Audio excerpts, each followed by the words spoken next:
আসসালামু আলাইকুম। বাংলাদেশ বেতার রংপুর সকলকে পবিত্র ঈদ উল ফিতরের শুভেচ্ছা জানিয়ে স্থানীয় খবরে স্বাগত জানাচ্ছি নুরফা তানিয়া কুমু। যথাযথ ধর্মীয় ভাব গাম্ভীর্য ও উৎসাহ উদ্দীপনার মধ্য দিয়ে দেশে আজ পবিত্র ঈদ উল ফিতর পালিত হচ্ছে। দীর্ঘ এক মাস সিয়াম সাধনার পর মুসলিম সম্প্রদায়ের সর্ববৃহৎ ধর্মীয় উৎসব এই ঈদ উল ফিতর। সকালে ঈদ উল ফিতরের জামাতগুলোতে দেশ জাতি এবং মুসলিম উম্মার শান্তি সমৃদ্ধি ও কল্যাণ কামনা করে বিশেষ মোনাজাত করা হয়। দিনের অন্যান্য কর্মসূচিতে রয়েছে হাসপাতাল, এতিমখানা, কারাগার ও শিশু পরিবারগুলোতে বিশেষ খাবার পরিবেশন।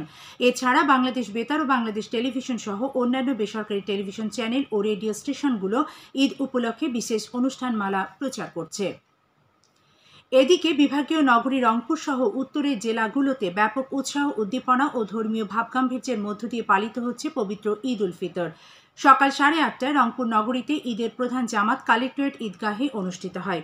রংপুর কেরামতিয়া জামে মসজিদের খতিব মাওলানা বায়েজিদ হোসাইন নামাজে ইমামতি করেন। বিভাগীয় ও জেলা প্রশাসনের ঊর্ধ্বতন কর্মকর্তা, রাজনৈতিক নেতৃবৃন্দ এবং হাজার হাজার ধর্মপ্রাণ মুসল্লি ঈদের নামাজ আদায় করেন। নামাজ শুরুর আগে ঈদ শুভেচ্ছা জানিয়ে রংপুর বিভাগীয় কমিশনার মোহাম্মদ শহীদুল ইসলাম এবং জেলার ডেপুটি কমিশনার মোহাম্মদ রবিউল ফয়সাল বলেন, এই পরিবর্তিত প্রেক্ষাপটে জুলাই আগস্ট ছাত্র জনতার যে অভ্যুত্থানের মধ্য দিয়ে আমরা একটি নতুন সূর্য পেয়েছি, নতুন একটি বাংলাদেশ পেয়েছি। প্রতিদিন আমরা একটি সূর্য, একটি নতুন বাংলাদেশ দেখতে পাই। এই বাংলাদেশটি এমনভাবে আমরা গড়ে তুলব সবাইকে নিয়ে, সবাই মিলেমিশে, যেখানে থাকবে না কোনো ভেদাভেদ, থাকবে না কোনো বৈষম্য, থাকবে না কোনো অন্যায় অনাচার অবিচার, থাকবে ন্যায্যতা, ন্যায় বিচার, স্বচ্ছতা এবং সকলের অংশগ্রহণ ও জবাবদিহিতা। এখান থেকে ব্রত নিয়ে যাই যে আমরা আমাদের দেশের মানুষের জন্য, আমাদের দেশের জন্য, আমাদের নিজেদের সমাজের জন্য, বাড়িঘরের জন্য নিজ নিজ অবস্থান থেকে আমাদের যে নাগরিক দায়িত্ব রয়েছে সেই নাগরিক দায়িত্ব আমরা পালন করব ইনশাআল্লাহ। নামাজ ও খুতবার শেষে দেশ, জাতি ও মুসলিম উম্মার শান্তি সমৃদ্ধি কামনা করে মোনাজাত করা হয়। এই সময় ফিলিস্তিন সহ বিশ্বজুড়ে মুসলমানদের উপর সকল প্রকার নির্যাতন বন্ধ ও মুসলিম উম্মার কল্যাণে মহান আল্লাহর কাছে অশ্রুসিক্ত নয়নে প্রার্থনা করেন মুসল্লিরা।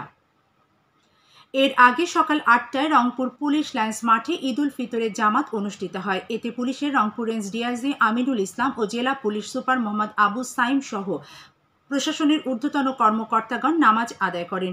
এছাড়া মুন্সিপাড়া ঈদগাহে সকাল 8:30টায়, সকাল 9টায় শাপলা চত্বর আশরাফিয়া জামে মসজিদ ও মিঠাপুকুর কেন্দ্রীয় ঈদগাহ, সকাল 9:30টায় কেরামতিয়া মসজিদ, সকাল 10টায় বদরগঞ্জ চান্দামারি কারামতিয়া ঈদগাহ সহ বিভিন্ন ঈদগাহ, মসজিদ ও মাদ্রাসা মাঠে সুবিধাজনক সময় ঈদ জামাত অনুষ্ঠিত হয়। এদিকে এই অঞ্চলের সবচেয়ে বড় জামাত দামোদরপুর বড় ময়দান মাঠ এবং গঙ্গাচড়ার তালুক হাবু ঈদগাহ মাঠে অনুষ্ঠিত হয়।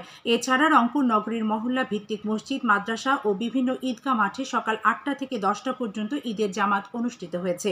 ইসলামিক ফাউন্ডেশন জানিয়েছে, ঈদগাহ মাঠ ছাড়াও রংপুর জেলার প্রায় 6000 মসজিদে ঈদ জামাত আদায়ের ব্যবস্থা করা হয়। কোনো কোনো মসজিদে ছিল একাধিক ঈদ জামাতের ব্যবস্থা। লালমনিরহাটে ঈদ উল ফিতরের প্রথম জামাত সকাল 8টায় কেন্দ্রীয় ঈদগাহ মাঠে অনুষ্ঠিত হয়েছে। পরে একই মাঠে দ্বিতীয় জামাত হয় সকাল 9টায়। জেলার আদিতমারি, কালীগঞ্জ, হাতীবান্ধা ও পাটগ্রাম উপজেলায় সকাল 8টায় কেন্দ্রীয় ঈদগাহ মাঠে এবং ইউনিয়ন পর্যায়ে সকাল 8টা থেকে 9:30টার মধ্যে ঈদ উল ফিতরের নামাজ অনুষ্ঠিত হয়েছে।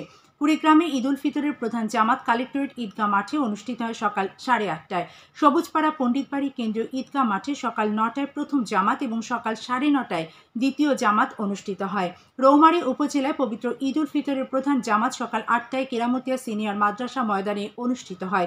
রাজীবপুর উপজেলা পরিষদ ঈদগাহ মাঠে প্রধান জামাত অনুষ্ঠিত হয় সকাল 8টায়। গাইবান্ধায় ঈদ উল ফিতরের প্রধান জামাত পৌর ঈদগাহ মাঠে সকাল 8:30টায় এবং দ্বিতীয় নামাজ সকাল 9:15 অনুষ্ঠিত হয়। এর আগে পৌর গোরস্থান জামে মসজিদে প্রথম জামাত সকাল 8টায় এবং দ্বিতীয় জামাত সকাল 8:30টায় অনুষ্ঠিত হয়।